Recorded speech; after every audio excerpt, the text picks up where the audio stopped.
네, 어제 저녁 경주에서 4.5 규모의 지진이 또다시 발생했습니다. 네, 국민안전처는 어젯밤 11시 기준으로 피해 신고가 11건, 지진 감지 신고는 14,000여 건이 접수됐다고 밝혔습니다.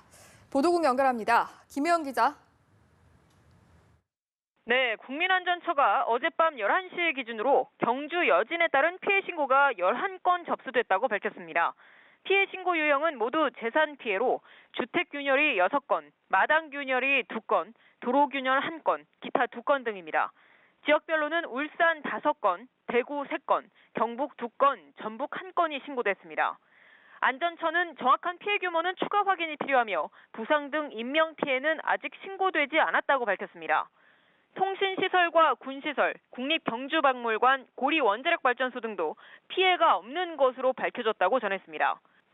안전처는 또 밤 11시 기준으로 전국에서 지진을 감지했다는 119 신고가 모두 14,161건에 이른다고 집계했습니다.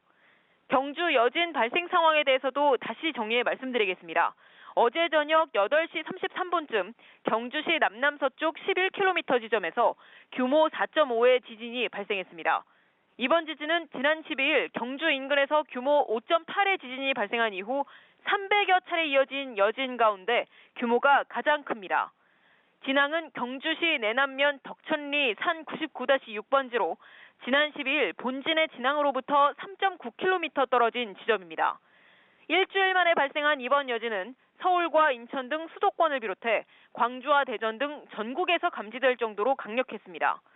진앙 인근인 경주 내남면 부지리 주민들은 여진이 발생한 직후 마을회관으로 대피했습니다.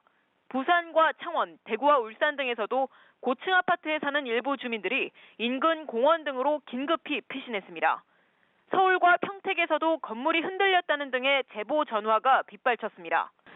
경북도교육청은 고등학교에 야간 자율학습을 중단하고 학생들을 귀가시키라고 일선학교에 통보했습니다.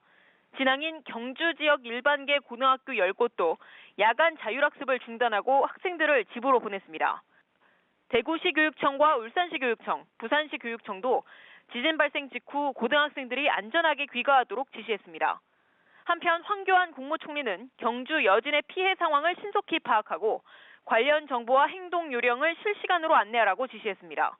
황 총리는 국민안전처 장관과 행정자치부 장관에게 이같이 당부하고 추가 지진이 발생한 만큼 긴장감을 갖고 비상근무 체계를 유지해야 한다고 말했습니다. 아울러 산업부와 미래부, 국토부 장관에게는 국가 기반 시설 운영에 장애가 발생하지 않도록 철저히 점검하고 비상조치에 만전을 기하라고 주문했습니다. 자세한 소식은 들어오는 대로 다시 전해드리겠습니다. 지금까지 보도국에서 전해졌습니다.